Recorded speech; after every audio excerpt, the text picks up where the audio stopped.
time for us to move forward. We just spent some time working on the pinch technique. Let's give a round of applause. And so now it's time to get into a whole new kind of working with clay. It's still going to fall into the category of hand building because we're using our hands, but it's called the coil technique. Coil technique. Coil technique. And the coil is just a little, I often refer to it as a snake or a worm because that's really what we're looking at here. So coil building is a very important and a very commonly used method to work with clay. So let's see how it looks.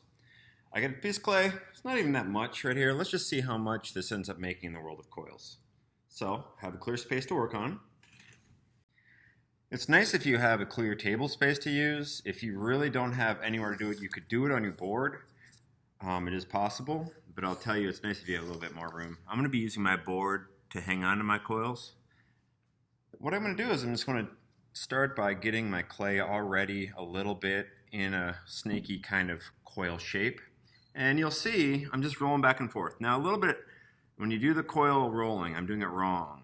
What am I doing wrong? I'm going too far. What you want to do is you want to focus on your fingers doing the work. And so if you basically feel the clay roll between fingertip and down to the base of your finger or that top of your palm, that's where you want the rolling to happen.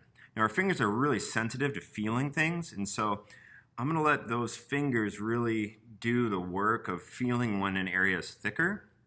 And so as I'm going along, I'm thinking about evening everything out. I'm not so much worried about, I want to get this coil made. I'm thinking about, I want to get this coil really perfect. And so all along here, it's feeling pretty good. Now I can look at it and see, sure enough, I'm on my way.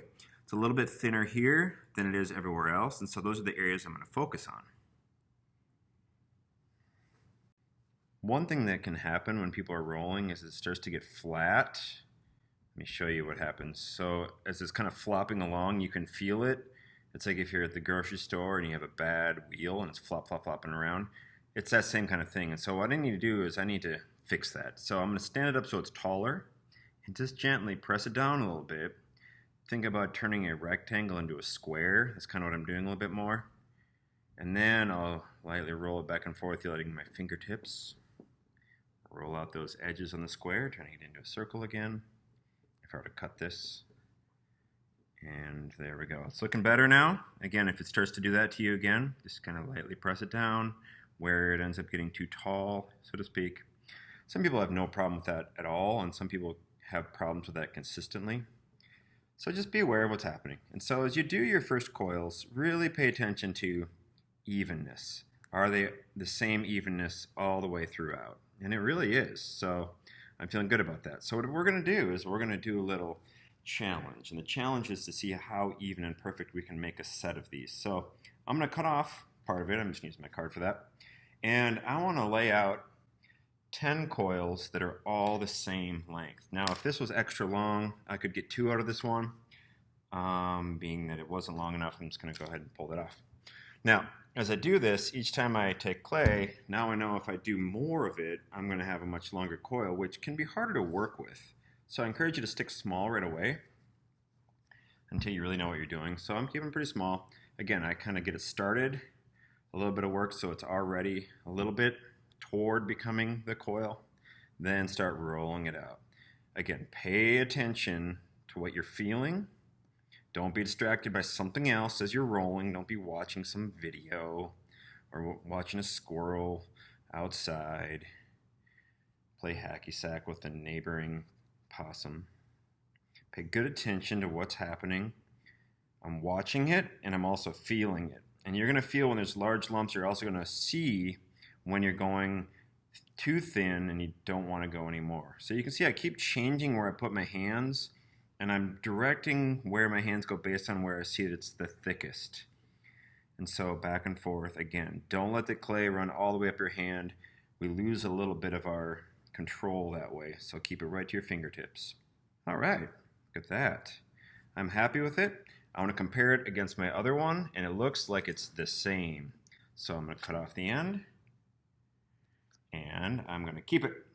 Now, this next one is pretty close.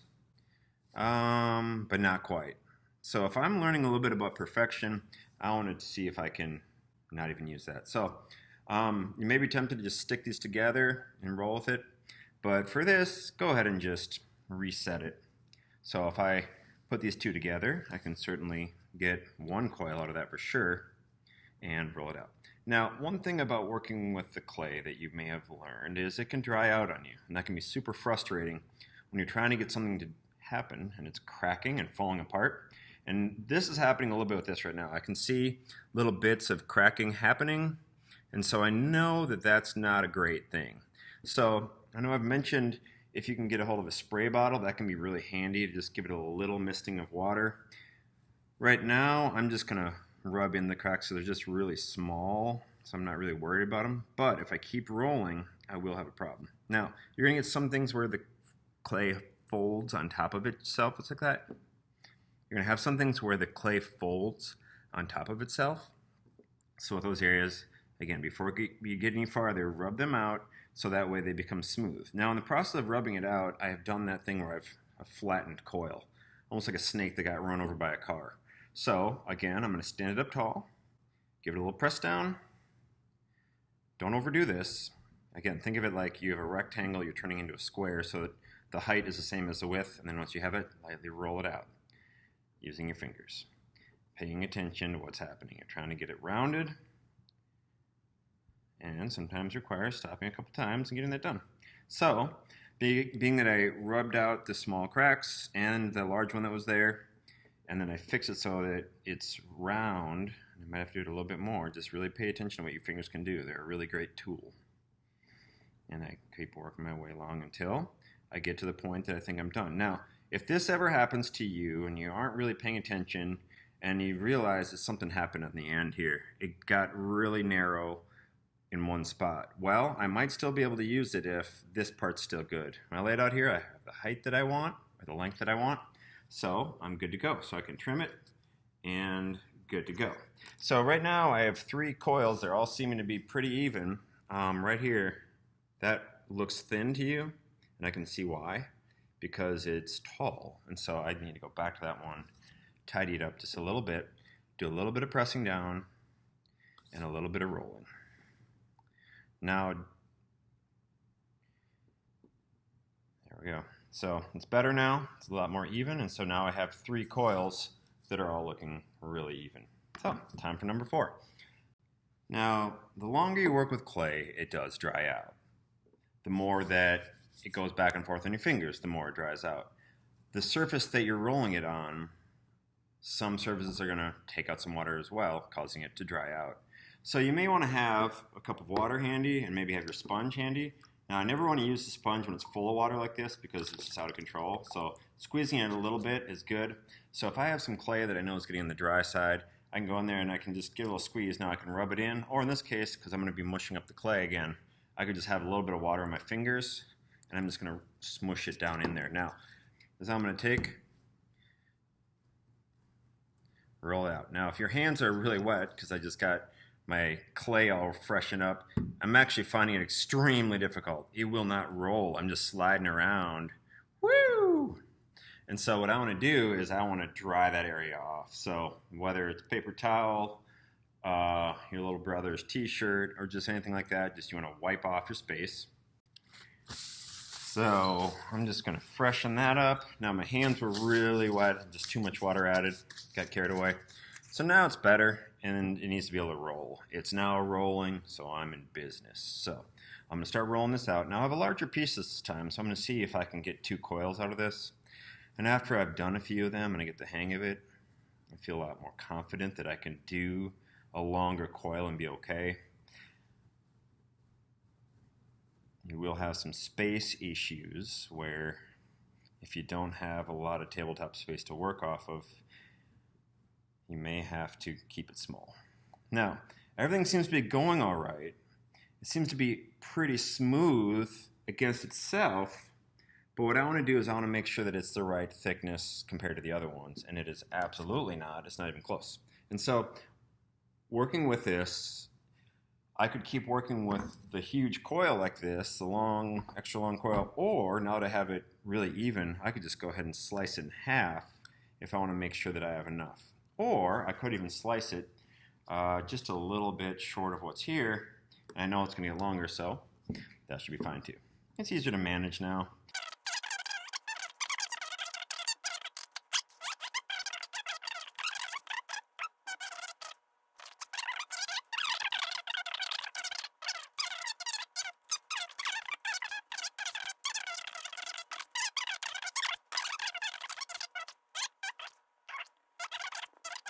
Now, if you ever have one that this happens, that you get too thin on it, you can't really fix that. I went too thin and it's not going to work, and the part that is good isn't long enough. So I'm just going to chalk that up to experience and say that didn't work out. I'm ready to go ahead and add a touch of water here and smush it back up again. Maybe I'll throw this extra old piece in there too and work that in. So if you have to do a redo, understand that it just got a little bit drier during that process. So that's why I added just a touch of water.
All right, so I have made 10 coils now, and my goal is to have them be as even as possible. At this point, when you lay them all out, find your weakest ones and pull them out and redo them.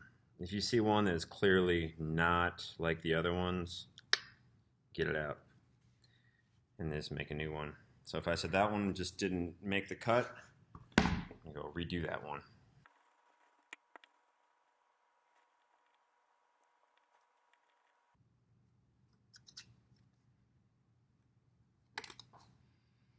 That one is better now.